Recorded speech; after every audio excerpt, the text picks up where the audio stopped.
Will this season just be another flash in the pan? All right, so when I'm out hunting with a flintlock muzzleloader, this is pretty much everything that I have in my bag. I'll be using like a green bag. This is a World War II gas mask bag.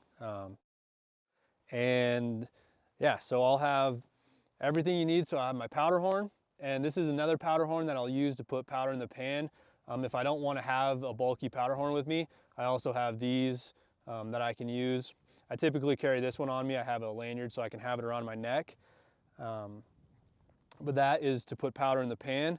I also have my, these are like the ball starters, so I'll have my patch and ball preset into my, my wooden paddles, and it just makes loading faster.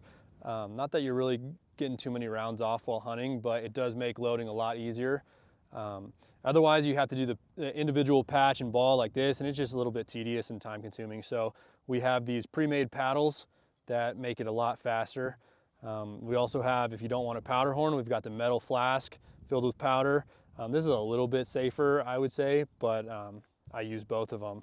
So basically when I'm going out and I'm shooting, I've got my measure. This one's 50. This one's a little bit bigger. This one's 60 grains of powder. I'll pour my powder from my powder horn into my measure, and then it goes down the barrel, and then I will do my patch and ball.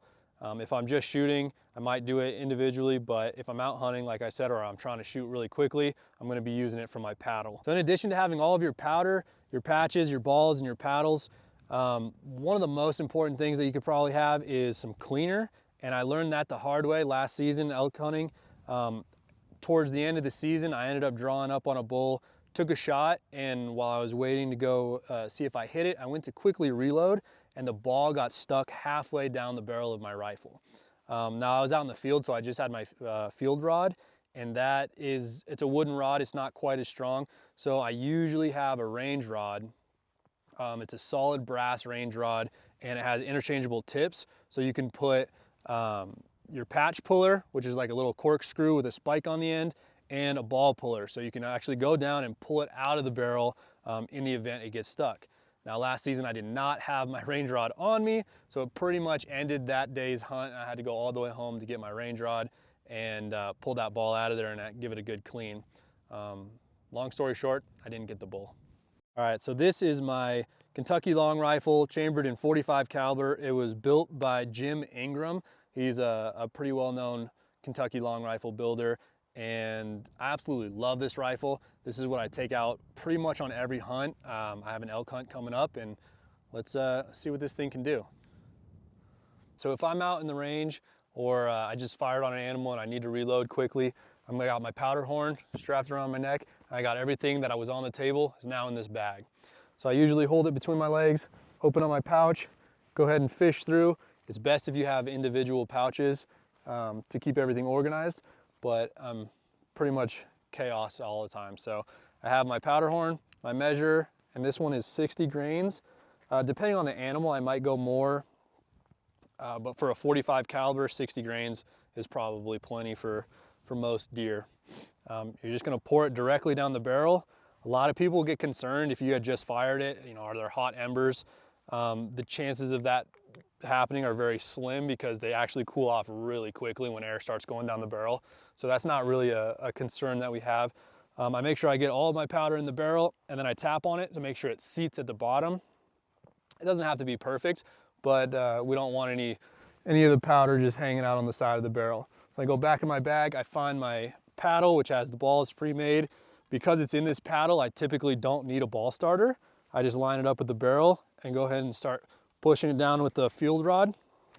We go all the way down, pat it a few times. I can take my paddle off, put that back in the pouch, and now I'm done with the pouch. Clip that back up so nothing falls out. I'll hit it down a few times, and then typically I'll bounce it. And if it doesn't bounce, it means it's probably not all the way at the bottom. So I'll hammer it down a little bit more, and that's the bounce we're looking for. We get a good bounce, we know it's seated down on the powder, pull it out, put it back in the rifle.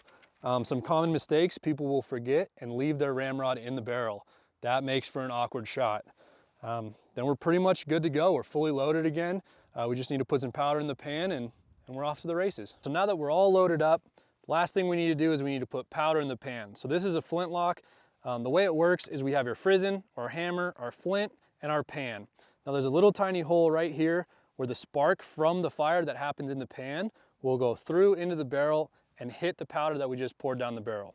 So I have this little leather piece here. It's kind of like a hillbilly safety pretty much. It prevents the flint from actually hitting the frizzen and causing a spark when you don't want it to. So I keep that on there. But yeah, when I'm walking through the woods, I will have powder in the pan. I just keep my leather on here. So if in the event that the hammer does accidentally fall, it's not gonna spark and set off the rifle. At this point, I would go in, I have my a smaller powder flask, and this is what I use to put powder in the pan. It's like thumb activated, little spring in there, ends up putting powder in, and you need just enough. A lot of common mistakes with the flintlock is they put way too much powder in the pan. You don't really need as much powder as some people think.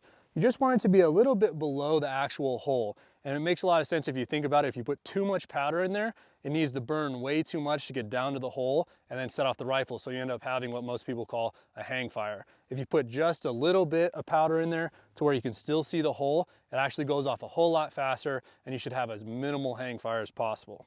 So there you go, put it back down. Right now we're on half cock, but we're pretty much ready to go. We've got our Kentucky long rifle fully loaded, powder in the pan, safety still on.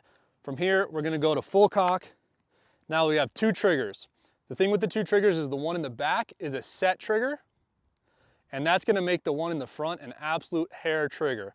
So typically if I'm hunting, I don't even use the set trigger, but if I have time and I'm able to set up my shot, I will use the hair trigger, and it just makes it a lot smoother pull, which is very helpful because if you do have a hang fire, or if you're flinching because you are expecting the hang fire, the hair trigger does kind of surprise you and you end up holding on target a little bit better. So at this point, we're at full cock, we're pulling the set trigger, pulling off the leather safety, and we're good to go.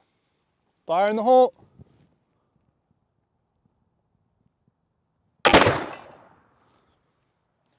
And that's it. This November, we're going out elk hunting in northern Arizona. So don't forget to like and subscribe to go on the journey with us.